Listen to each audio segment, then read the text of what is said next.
Al-Fatihah ila ruh Aminah Al-Wini Al-Muhajir Al-Bar.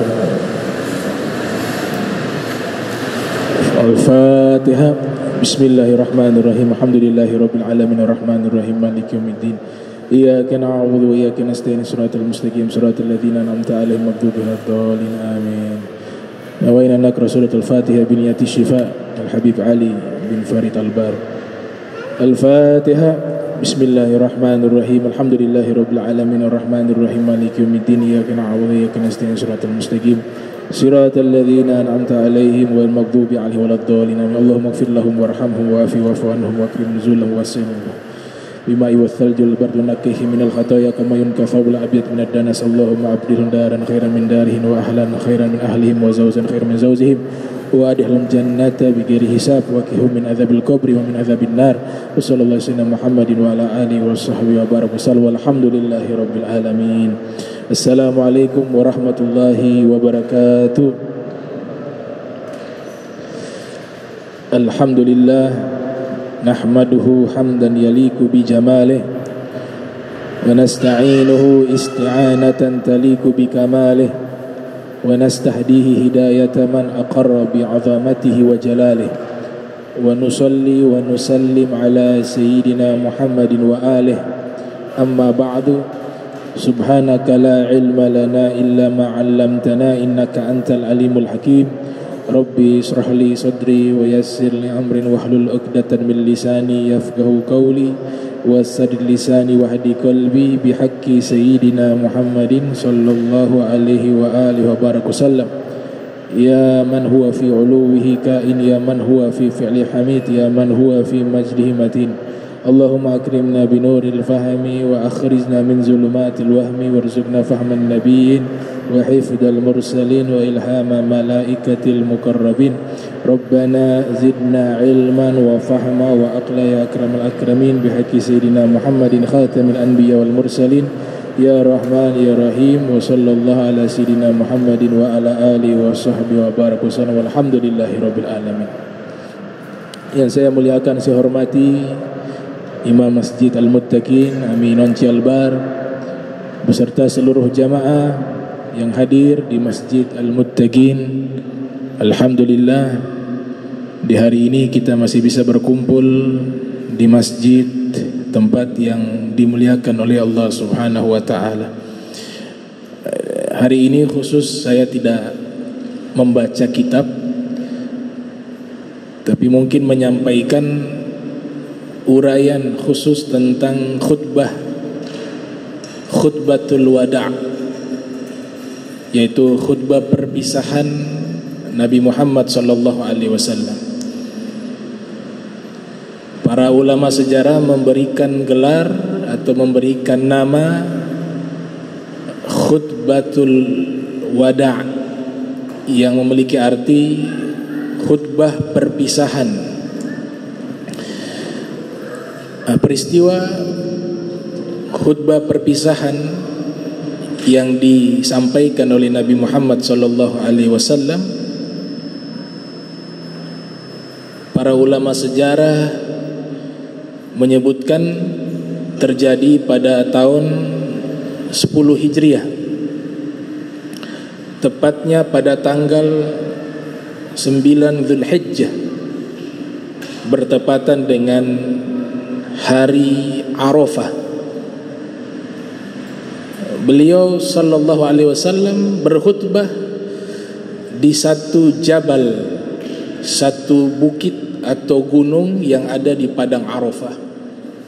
Sebagian ulama muarrikhun, ahli sejarah, menyebutkan Jabalur Rahmah, yaitu bukit kasih sayang. Dan juga bertepatan dengan pelaksanaan haji yang dilakukan pertama kali dan terakhir kali oleh Nabi Muhammad sallallahu alaihi wasallam. Karena Nabi Muhammad sallallahu alaihi wasallam melaksanakan ibadah haji hanya satu kali. Satu kali beliau melaksanakan ibadah haji dan 4 kali beliau melaksanakan ibadah umrah. Pernah beliau lakukan ibadah haji sebelum diwajibkan ibadah haji. Ketika beliau ada di kota Makkah, beliau melakukannya ibadah haji tersebut sebanyak 2 kali menggunakan syariat Nabi Allah Ibrahim. Adapun umrah, beliau melakukannya sebanyak 4 kali. Al-Imam Ibn Qayyim yang lahir tahun 691 Hijriah, wafat pada tahun 751 Hijriah, dalam kitabnya Zadul Ma'ad, beliau menyatakan bahwa perintah wajib untuk melaksanakan ibadah haji itu pada tahun 10 Hijriah, 10 tahun setelah hijrahnya Nabi Muhammad sallallahu alaihi wasallam. Di antara firman Allah Subhanahu wa taala yang mewajibkan ibadah haji, yaitu firman Allah, lillahi 'alan nasi hajjul baiti man istata'a ilaihi sabila, bahwa haji itu wajib di sisi Allah bagi orang yang mampu melakukan perjalanan ibadah haji tersebut. Nah, ulama sejarah menyatakan perintah wajib ibadah haji itu jatuh pada tahun 10 Hijriah, 10 tahun setelah hijrahnya Nabi Muhammad sallallahu alaihi wasallam. Sebagian ulama menyatakan kewajiban ibadah haji itu jatuh pada tahun 9 Hijriah. Akan tetapi sudah lewat bulan haji, sehingga Nabi lakukan di tahun 10 Hijriah. Itu pandangan beberapa ulama tentang Hajjul Wada', haji perpisahan, yang juga peristiwa tersebut juga bertepatan dengan khutbah Nabi yang beliau sampaikan mencakup seluruh ajaran Islam. Beliau rangkum di dalam khutbah namanya khutbatul wada'. Jadi khutbatul wada' ini adalah khutbah yang merangkum seluruh ajaran Islam yang Nabi sampaikan selama 22 tahun. Dihadiri ratusan ribu sahabat dari berbagai negara di zaman tersebut. Khutbah tersebut Nabi sampaikan dengan memulai kalimat hamdalah, alhamdulillah, ya, nasta'inuhu wa nastaghfiruh wa natubu ilaih, sampai kepada syahadat asyhadu an la ilaha illallah wa asyhadu anna muhammadan abduhu wa rasul. Itu kalimat pembuka untuk khutbah langsung diajarkan oleh Nabi Muhammad sallallahu alaihi wasallam. Kemudian setelah Nabi sampaikan ucapan alhamdulillah, kemudian Nabi sudah menyatakan syahadatain di hadapan para sahabat, Nabi melanjutkan dengan wasiatut taqwa. Nabi memberikan wasiat ketakwaan. Allah Subhanahu wa taala berfirman, وَلَقَدْ وَصَّيْنَا الَّذِينَ أُوتُوا الْكِتَابَ مِنْ قَبْلِكُمْ وَإِيَّاكُمْ أَنِ اتَّقُوا اللَّهَ. Wasiat takwa adalah wasiat seluruh para nabi sebelum kalian dan umat sebelum kalian. Allah wasiatkan senantiasa bertakwa kepada Allah Subhanahu wa taala. Dalam hadis riwayat Imam Tirmidzi yang lahir tahun 209 Hijriah, wafat 279 Hijriah, Rasul sallallahu alaihi wasallam bersabda, ittaqillaha haitsu ma kunta wa atba'is sayyi'atal hasanata tamhuha wa khaliqin nasa bi khuluqin hasanin. Bertakwalah kepada Allah dimanapun kalian berada, dan watba'is sayyi'atal hasanata, dan ikutilah perbuatan buruk, perbuatan dosa, kita ikutkan dengan perbuatan baik, yaitu bertobat kepada Allah, kemudian kita tutup dengan amal baik sebagai penghapus dosa itu. wa khaliqin nasa bi khuluqin hasanin, dan bergaullah dengan manusia dengan menggunakan akhlak yang baik. Al-Imam Ali bin Abi Thalib menjelaskan makna takwa.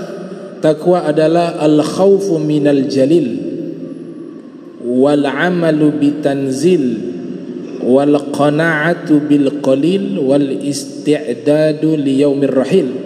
Takwa artinya takut kepada Allah, mengamalkan seluruh perintah Allah yang Allah firmankan di dalam Al-Quran dan disampaikan oleh Nabi Muhammad SAW, dan merasa bersyukur dengan nikmat yang Allah berikan kepada kita walaupun sedikit, dan senantiasa mempersiapkan diri sebelum datangnya kematian. Itulah takwa, kata Al-Imam Ali bin Abi Thalib karramallahu wajhah.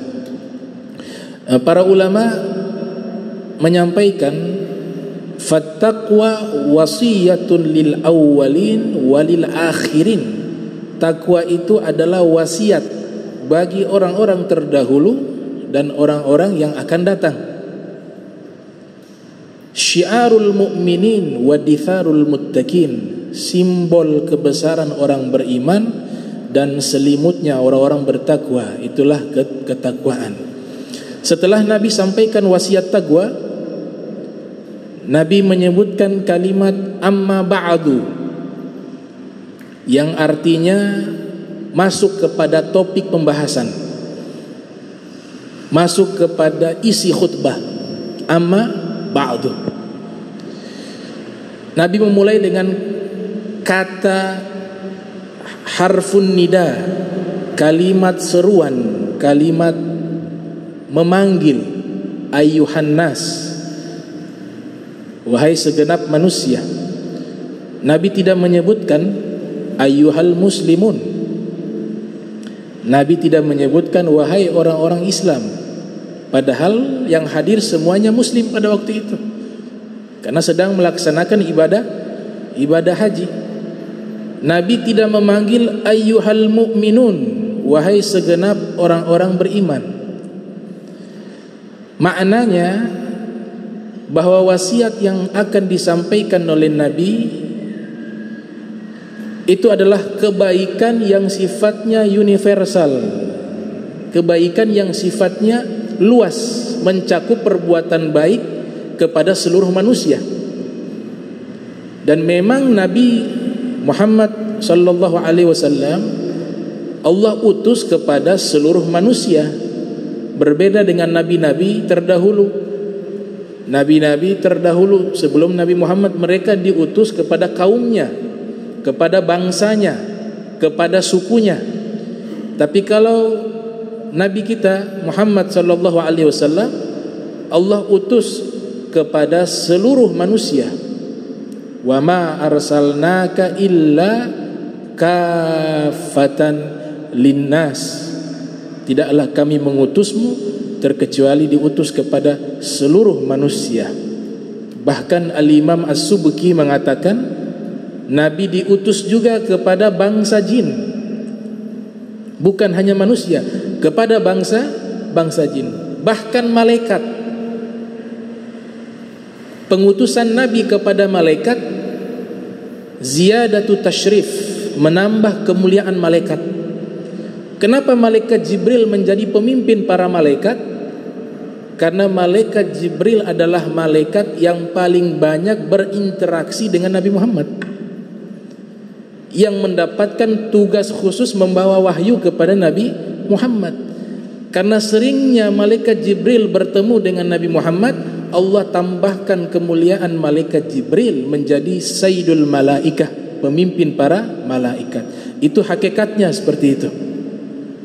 Karena sebelum Allah ciptakan segala sesuatu, Allah sudah tahu tugasnya sesuatu, tugasnya makhluk, perbuatannya makhluk, Allah sudah tahu. Maka diberikan gelar Sayyidul Malaikah, pemimpin malaikat adalah malaikat Jibril. Karena malaikat Jibril kelak akan diberikan tugas yang paling mulia, yaitu membawa wahyu dan disampaikan kepada sebaik-baiknya makhluk, yaitu Nabi Muhammad sallallahu alaihi wasallam. Maka umat Nabi ada dua, ada umat dakwah, ada umat ijabah. umat dakwah seluruh manusia. Itu umat Nabi Muhammad, tapi diberikan nama umat dakwah. Mereka adalah objek dakwah yang harus kita selamatkan mereka untuk masuk ke dalam agama Islam. Satu jalan yang menyelamatkan yaitu memeluk agama Islam. Umat yang kedua dinamakan dengan umat ijabah, umat yang telah menjawab panggilan dakwah Nabi, yaitu orang-orang muslim, orang-orang yang beriman kepada agama Islam. Makanya Nabi awali dengan ayyuhan nas, wahai segenap manusia, isma'u minni ubayyinu lakum. Kemudian Nabi menyatakan, wahai segenap manusia, dengarkanlah penjelasan yang akan saya sampaikan, kata Nabi, agar mereka perhatian. Makna kedua, makna pertama agar seluruh manusia perhatian dengan khutbah yang akan disampaikan oleh Nabi. Makna kedua bahwa khutbah ini sangat penting. Makanya Nabi perintahkan isma'u minni ubayyinu lakum fa inni la adri la'alli la alqakum ba'da 'ami hadza fi mawqifi hadza. Setelah itu Nabi sampaikan, saya tidak tahu, bahasa tawaduknya Nabi, saya tidak tahu apakah diberikan kesempatan bisa berada di tempat yang sama dan di tahun yang sama untuk bisa bertemu dengan kalian. Maknanya, saya tidak tahu apakah tahun depan saya masih diberikan kesempatan hidup. Padahal hadis ini, pernyataan ini justru menunjukkan Nabi telah diberikan izin oleh Allah mengetahui ajalnya. Karena buktinya setelah tahun depan Nabi meninggal dunia. Setelah tahun berikutnya Nabi meninggal dunia. Pernyataan Nabi menyatakan saya tidak tahu tahun depan bisa bertemu dengan kalian dan seterusnya, itu adalah isyarat perpisahan. Karena sebab isyarat perpisahan diawali di awal khutbah, dinamakanlah khutbah tersebut khutbah perpisahan. Kemudian terbukti tahun depannya Nabi SAW sudah meninggal dunia, meninggal pada tahun 11 Hijriah. Dr. Muhammad Said Ramdan Al-Buti, seorang ulama karismatik ahli sunnah wal jamaah yang ada di Suriah, punya kitab berjudul Fiqhu Sirah An-Nabawiyah. Beliau hanya menyimpulkan 6 poin penting yang terdapat di dalam khutbah wada'nya Nabi. 6 poin penting di dalam khutbah al-wada' yang Nabi sampaikan. Poin yang pertama, bahwa nyawa seorang muslim itu sangat berharga. Nyawa seorang muslim itu sangat berharga. Allah Subhanahu wa taala berfirman, wa may yaqtul mu'mina muta'ammida fajazahu jahannamu khalidan fiha wa ghadiballahu alaihi wa la'anahu wa addalahu azaban 'azima. Siapa yang membunuh seorang mukmin dengan sengaja, maka balasannya adalah neraka jahanam, ia kekal di dalamnya. Allah murka kepadanya, dan Allah menjauhkan kasih sayangnya, dan Allah akan siapkan bagi orang tersebut azaban 'azima, azab yang sangat dahsyat, yang sangat besar.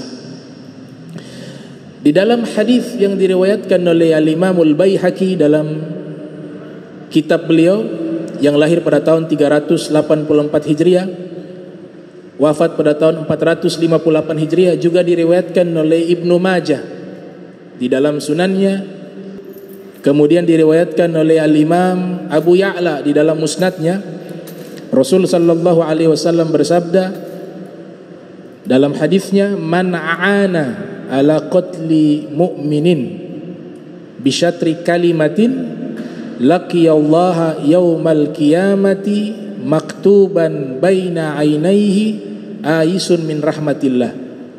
Siapa yang membantu seseorang untuk membunuh seorang muslim, dalam riwayat yang lain mukmin, riwayat yang lain muslim, seorang mukmin atau seorang muslim, walaupun dia tidak terlibat secara langsung di dalam membunuh, dia membantu dengan sepotong kata,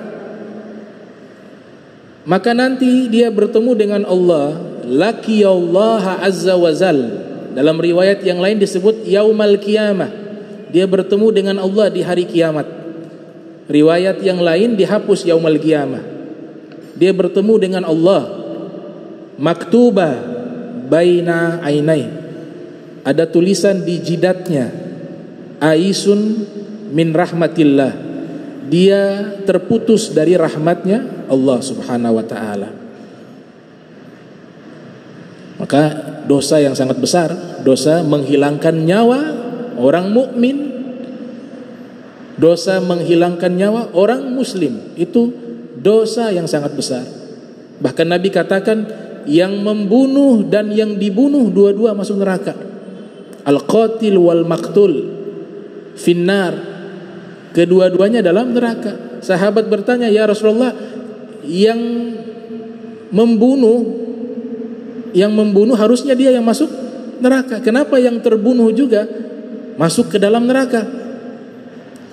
Nabi katakan, karena yang terbunuh juga ada niat membunuh, hanya saja dia kalah di dalam duel tersebut.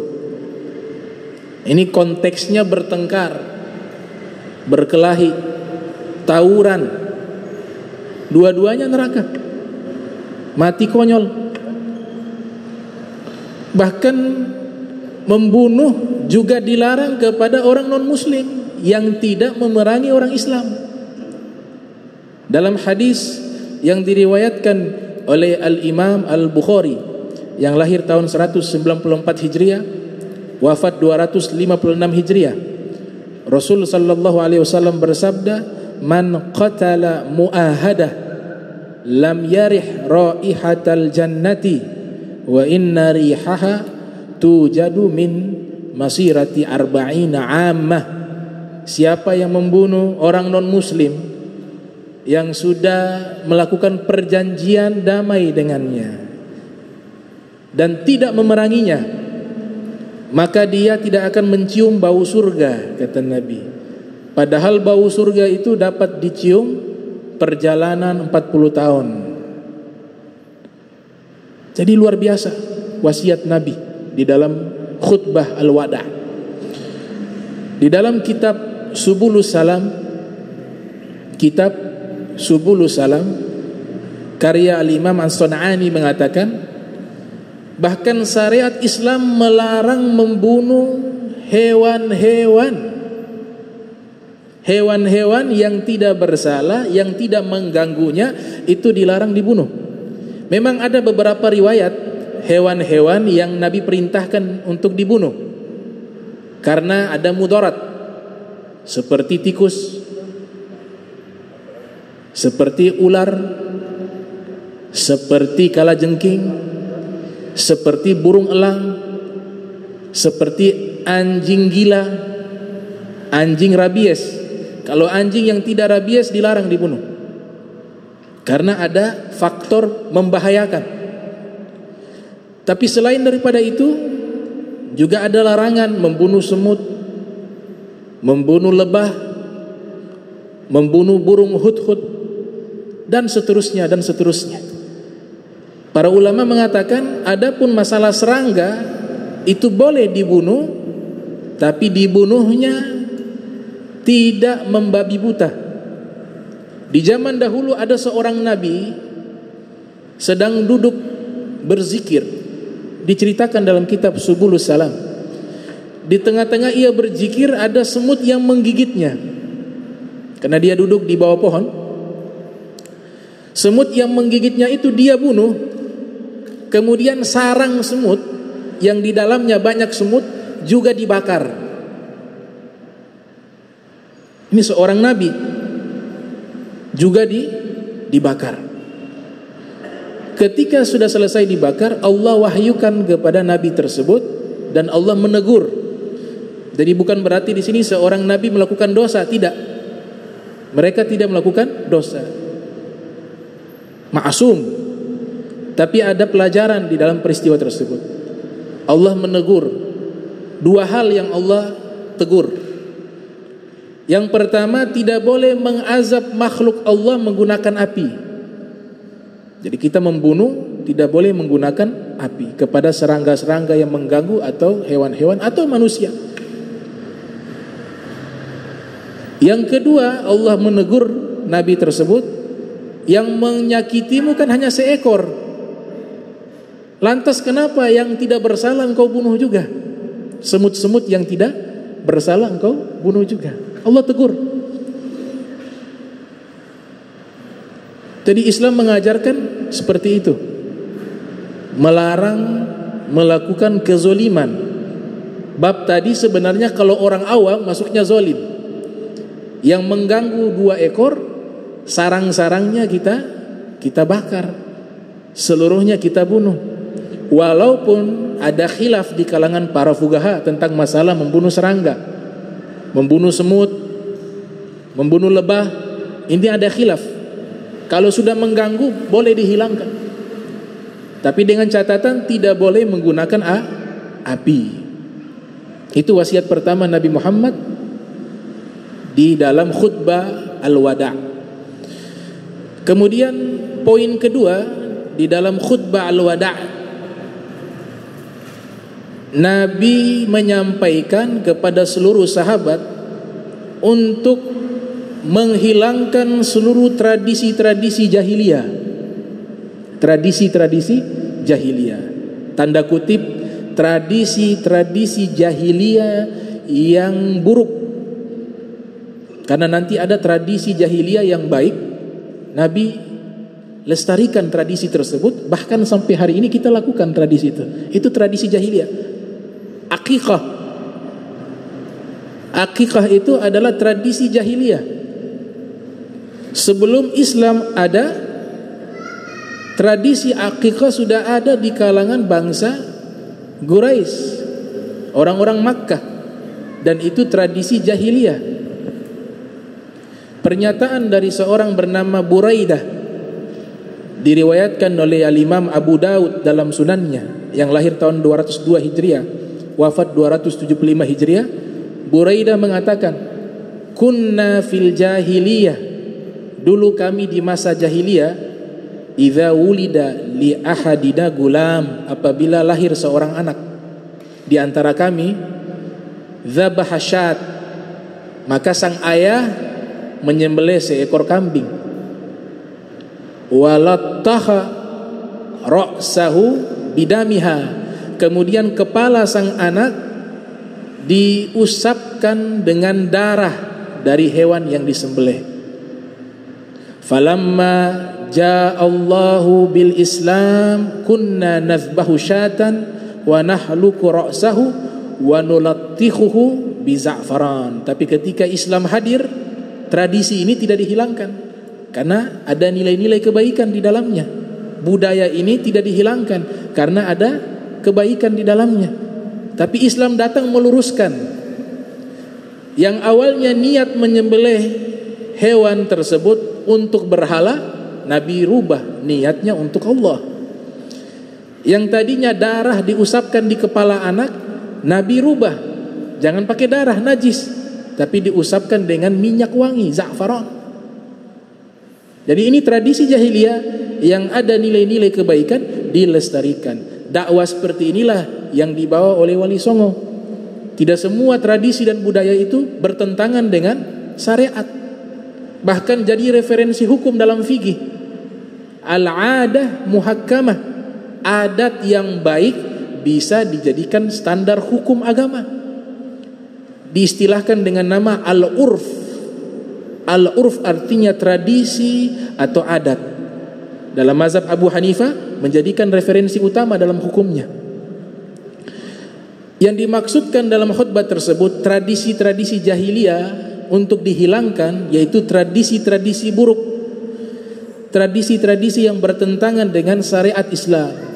Di antara tradisi-tradisi buruk, tradisi-tradisi yang bertentangan dengan syariat Islam, apabila lahir anak perempuan, mereka kuburkan hidup-hidup karena menganggap itu satu aib. Tawaf di Ka'bah dalam keadaan membuka aurat, tidak telanjang bulat tapi membuka aurat, itu juga tradisi yang tidak baik.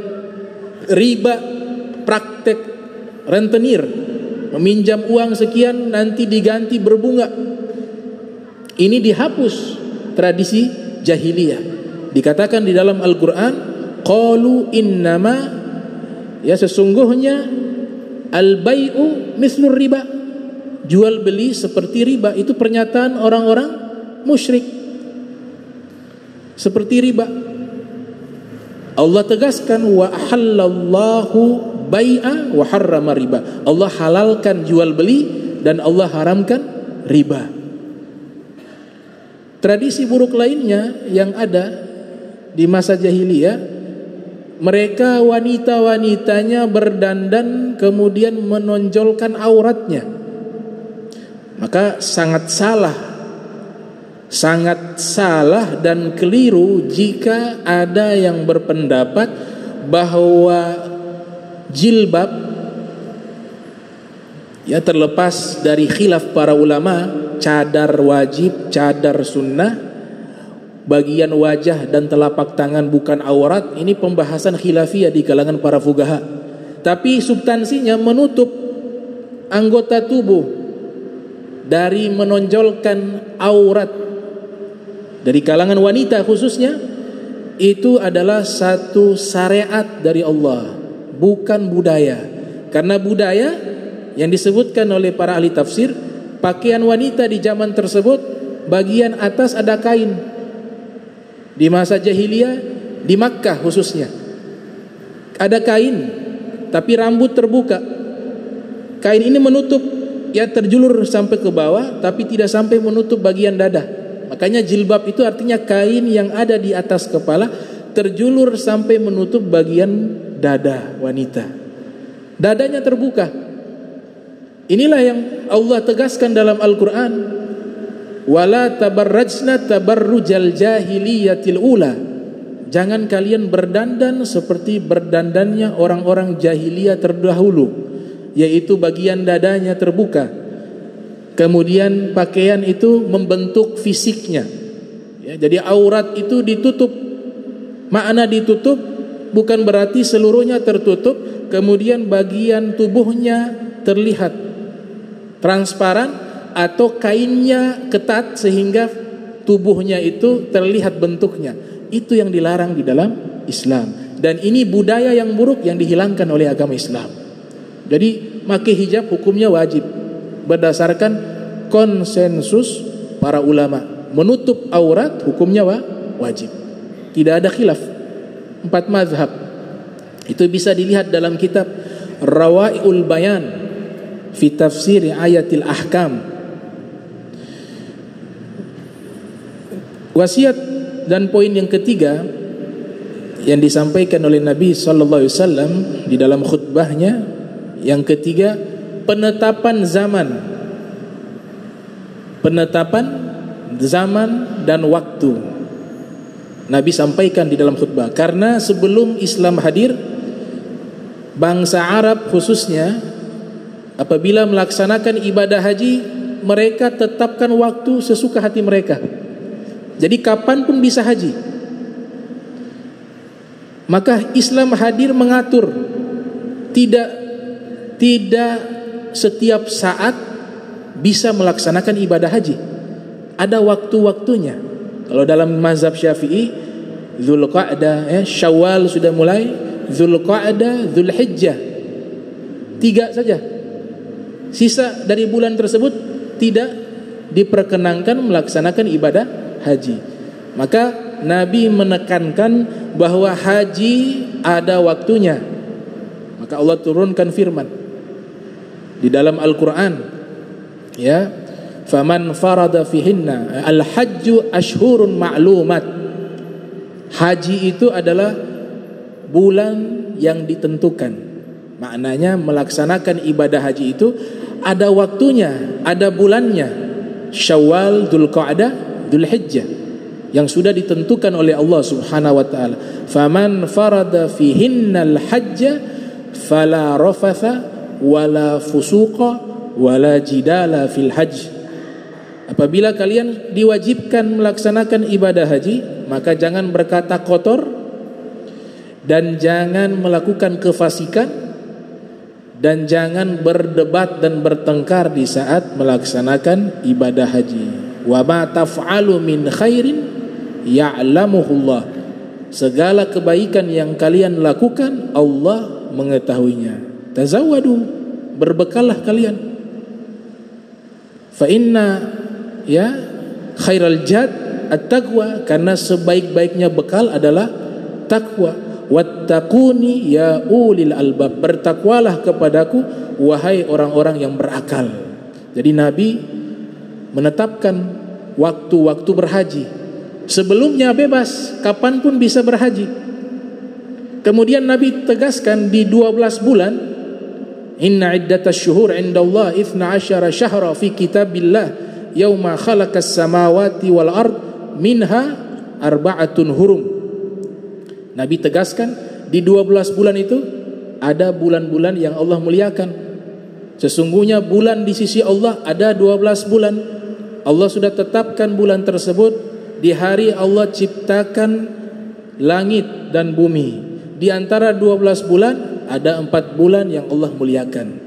Kemudian Nabi Muhammad sallallahu alaihi wasallam beliau bersabda, "Thalathatun mutawaliyatun." 4 bulan yang dimuliakan, 3 berurutan. Wa wahidun fardun, dan yang satunya terpisah. Yang berurutan Dzulqa'dah wa Dzulhijjah wal Muharram. Dzulqa'dah, Dzulhijjah dan Al-Muharram. Adapun yang terpisah Rajab Mudhar alladzi baina Jumad wa Sya'ban.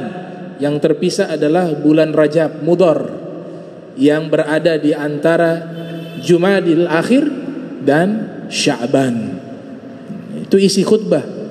Poin ketiga dari khutbah wada'nya Nabi Muhammad sallallahu alaihi wasallam. Kemudian poin yang keempat yang Nabi sampaikan, bahwa diperintahkan kita memuliakan kaum wanita. Dijadikan satu surat An-Nisa, surat wanita atau surat perempuan. Nabi sallallahu alaihi wasallam bersabda, "Istausu bin nisa'i khaira." Saya perintahkan kepada kalian wahai kaum lelaki umat Islam, senantiasa mewasiatkan kebaikan kepada wanita-wanita kalian. Wanita-wanita kaum muslimin, yang pertama yang harus kita muliakan adalah ibu kita.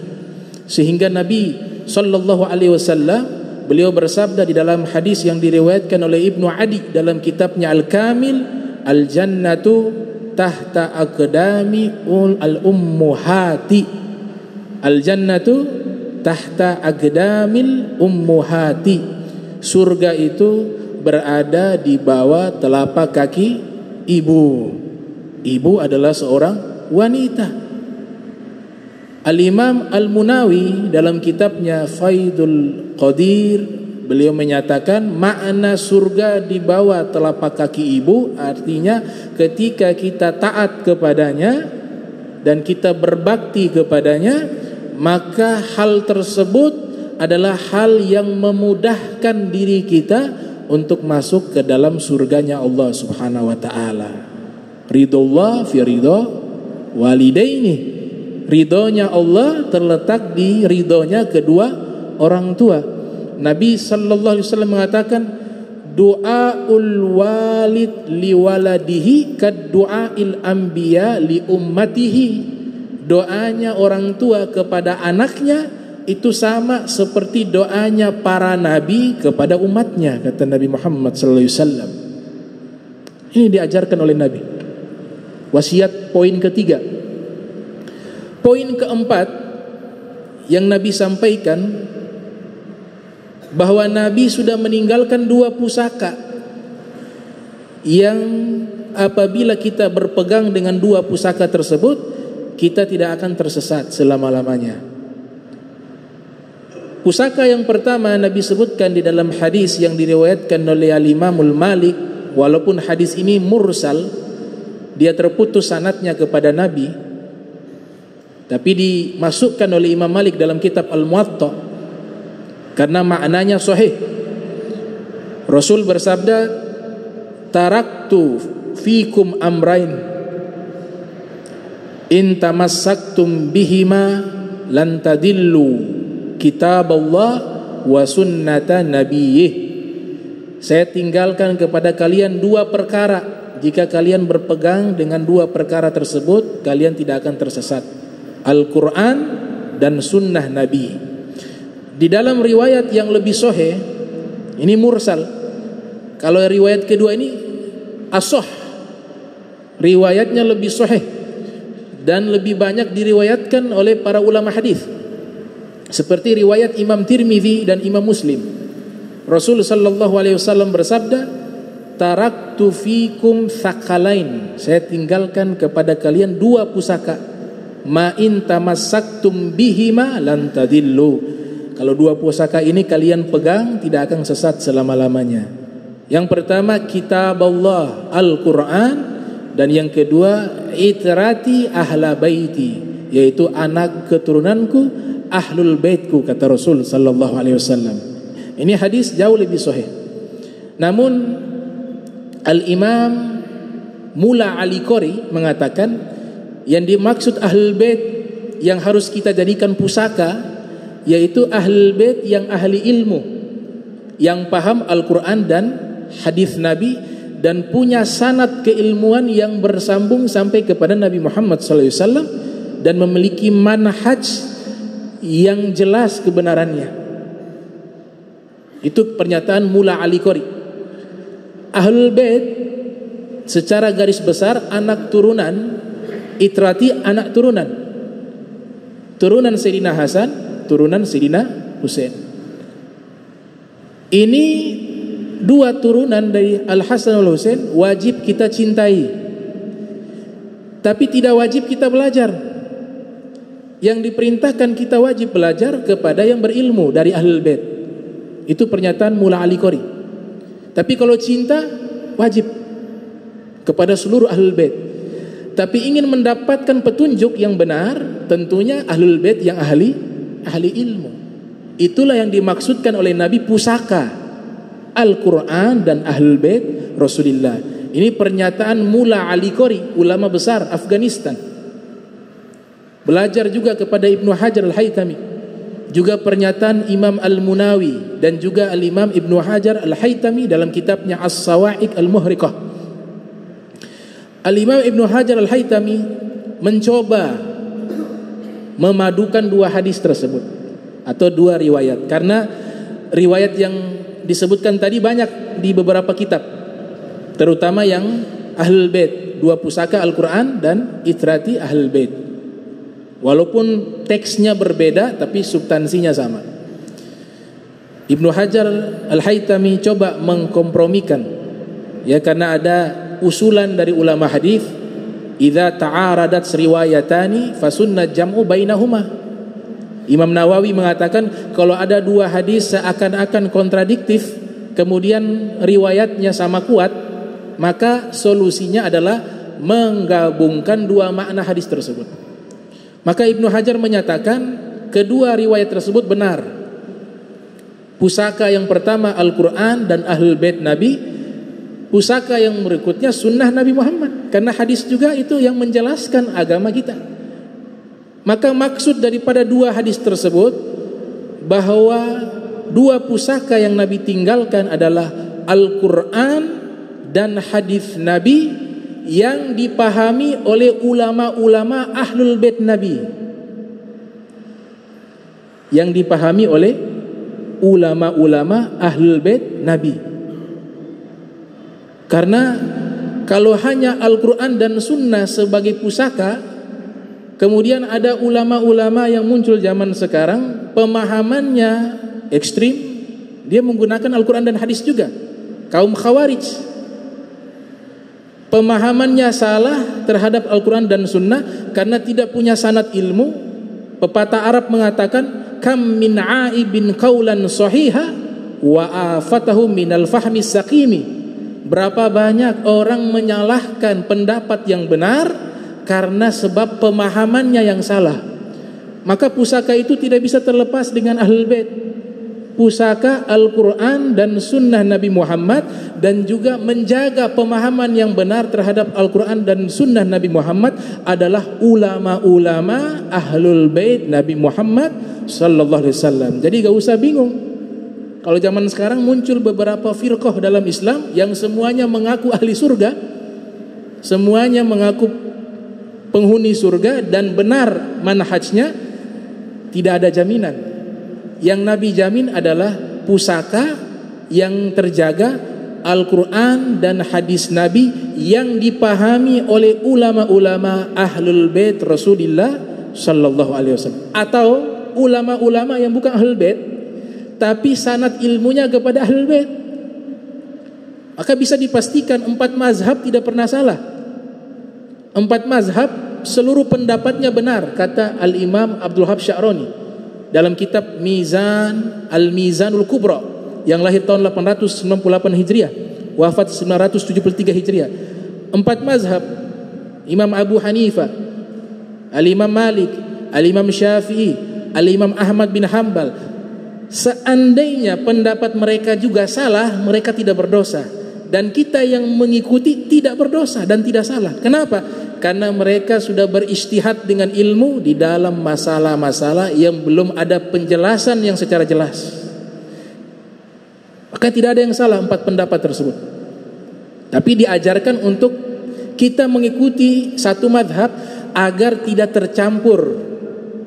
Namanya taflik. Taflik itu yang dilarang, mencampur-campur madhab dan beragama hanya mencari-cari yang mudah.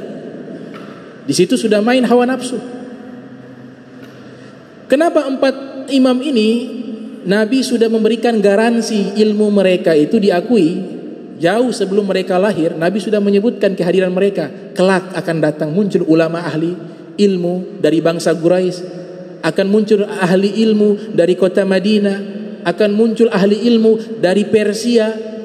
Nabi sudah sebutkan. Karena 4 ulama besar tersebut gurunya Ahlul Bait, tidak bisa terputus dengan Ahlul Bait.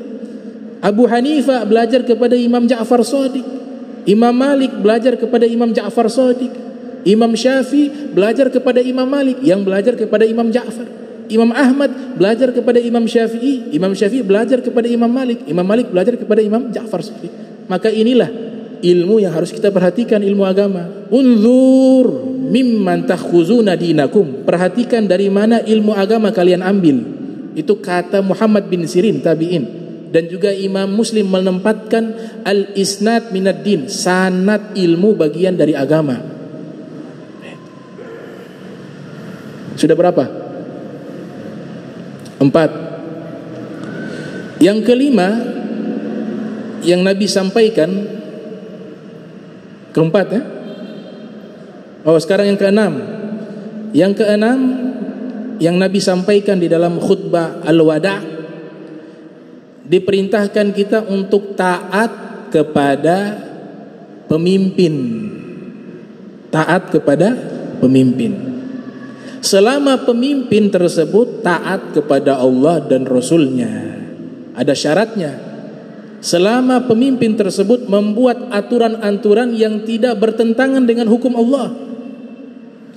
Coba kita perhatikan firman Allah Subhanahu wa ta'ala, ya ayyuhalladzina amanu atiullaha wa atiur rasula wa ulil amri minkum. Wahai orang-orang beriman. Substansinya di sini kalau ada panggilan orang-orang beriman, setelahnya ada perintah atau larangan. Dalam substansi ayat ini adalah perintah. Artinya orang yang taat kepada pemimpin dipanggil orang-orang beriman. Wahai orang beriman, taatilah Allah dan taatilah Rasul Nabi Muhammad SAW dan pemimpin kalian. Ketika Allah menyatakan taat kepada Allah, ada kata kerja, atiu. taatilah Allah. Ada kata kerja, fil amr, kata kerja perintah. Ketika Allah menyampaikan informasi taat kepada Rasulullah, ada kata kerja perintah, atiur rasulah. Tapi ketika ulil amri minkum, tidak ada kata kerja di situ, tidak ada kata perintah di situ. Ini tafsiran seorang ulama bernama Syekh Muhammad Asy-Syinkiti dalam kitabnya Adwaul Bayan. Kitabnya Adwaul Bayan, menafsirkan Al-Quran menggunakan Al-Quran. Nama kitabnya Adwaul Bayan. Di tafsiran Al-Quran ini macam-macam. Ada namanya Tafsirul Quran bil Quran, seperti Al-Imam Al-Biqai dalam kitabnya Nazmud Durar fi Tanasubil Ayati Waswar. Itu menjelaskan Al-Quran dengan Al-Quran. Ini tafsiran, metode tafsiran yang sangat baik. Yang kedua, menafsirkan Al-Quran dari penafsiran hadis Nabi. Namanya hadis tafsir riwayah. Tafsir dirayah menggunakan ilmu pengetahuan. Tafsir ilmi menggunakan iptek dan seterusnya. Ini metode menafsirkan Al-Quran. Al-Imam Muhammad Asy-Syinkiti mengatakan, kenapa ketika taat kepada Allah ada kata kerja, taat kepada Rasulullah ada kata kerja, taat kepada pemimpin tidak ada kata kerja? Maknanya taat kepada Allah dan taat kepada Rasulullah hukumnya absolut, mutlak, tidak boleh diprotes. Walaupun itu tidak sesuai dengan hati kita, tapi selama perintah itu ada, datang dari Allah, perintah tersebut datangnya dari Nabi Muhammad, kita sebagai orang beriman selayaknya kita patuh dan tunduk kepada perintah tersebut di atas perintah yang lain. Sami'na wa ata'na, bukan sami'na wa asoina. Kalau orang Yahudi mengatakan kami dengar itu perintah, wa asoina, tapi kami ingkari. Tapi orang beriman sami'na wa ata'na, kami dengar, kami taati perintah tersebut. Adapun pemimpin tidak absolut, tidak mutlak. Selama aturan yang dibuat, keputusan yang dibuat itu keputusan yang tidak bertentangan dengan syariat Islam dan tidak bertentangan dengan ketaatannya kepada Allah dan kepada Nabi Muhammad, maka kita sebagai orang beriman wajib tunduk dengan perintah tersebut dan wajib taat kepada pemimpin tersebut. Maka ketika perintah, aturan yang dibuat adalah aturan yang bertentangan dengan hukum Allah dan hukum yang dijelaskan oleh Nabi Muhammad, maka tidak boleh taat. Luar biasa Al-Quran menempatkan setiap kata punya makna. Inilah yang dimaksudkan oleh Nabi Muhammad sallallahu alaihi wasallam, la ta'ata li makhlukin fi ma'siyatil khaliq. Tidak ada ketaatan bagi makhluk jika bermaksiat kepada Allah.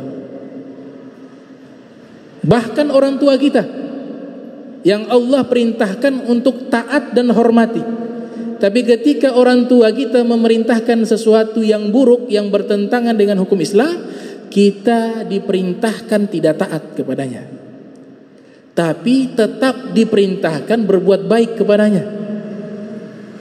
Berbuat baiknya tetap, tapi taat dengan perintah yang bertentangan dengan hukum Allah tidak boleh ditaati. Nabi katakan dalam hadis Sahihul Bukhari, innama ta'a fil ma'ruf, taat itu hanya di dalam perbuatan baik, tidak ada ketaatan dalam perbuatan jahat atau perbuatan buruk. Al-Habib Abdullah Al-Haddad mengatakan, kaifa yakunu minal mu'minin man yurdil makhlukin bisukhti rabbil alamin. Bagaimana bisa dinyatakan dia orang yang beriman kepada Allah di saat yang sama dia hanya mencari ridho makhluk? Bagaimana ini makhluk manusia bahagia, bagaimana manusia senang, tapi dia lupa di saat yang sama dia membuat murka Allah subhanahu wa ta'ala karena melanggar hukum-hukum Allah subhanahu wa ta'ala. Nah, inilah 6 poin wasiat atau khutbah yang disampaikan Nabi Muhammad sallallahu alaihi wasallam di tahun 10 Hijriah, dinamakan dengan khutbatul wada'. Karena khutbah ini merangkum seluruh ajaran Islam, maka Allah tutup dengan wahyu, al-yawma akmaltu lakum dinakum wa atmamtu alaikum ni'mati wa raditu lakum islami dina. Hari ini selesai Nabi khutbah, Allah turunkan wahyu kepada Nabi. Hari ini telah aku sempurnakan agama kalian, dan aku telah sempurnakan nikmatku kepada kalian, dan hari ini aku ridho kepada agama Islam. Ulama Imam Suyuti mengatakan, sebagian ulama mengatakan inilah wahyu terakhir yang Allah turunkan kepada Nabi Muhammad SAW. Makanya Sayyidina Abu Bakar Siddiq menangis ketika mendengarkan wahyu tersebut dibacakan oleh Nabi Muhammad SAW. Kemudian ada yang bertanya, wahai Abu Bakar, kenapa engkau menangis? Bukankah sering engkau mendengar Nabi sampaikan wahyu? Kata Sayyidina Abu Bakar Siddiq dengan makna yang beliau nyatakan, bahwa kalau agama Islam ini sudah disempurnakan oleh Allah, maka tugasnya Nabi sudah selesai. Apabila tugasnya Nabi sudah selesai, maka tidak lama lagi Nabi akan meninggalkan kita. Itulah yang membuat saya menangis, kata Sayyidina Abu Bakar Siddiq. Sebagian ulama mengatakan itu bukan ayat terakhir atau wahyu terakhir yang turun. Ada khilaf di kalangan para ahli Al-Quran. Namun terlepas daripada itu, ini poin-poin penting yang perlu kita renungkan dan kita amalkan di dalam hidup kita. Mudah-mudahan ini kajian bisa bermanfaat dan diberikan kita istiqomah, sehat wal afiyah fid dunya wal ukhra, wa dihnal jannata ma habibi Muhammad sallallahu alaihi wasallam. Allahumma jam'ana hadza jam' marhuma wa tafarraqana min ba'di tafarraqa ma'zuma wa la tajal minna wa la minna syaqiyya wa la mahruma.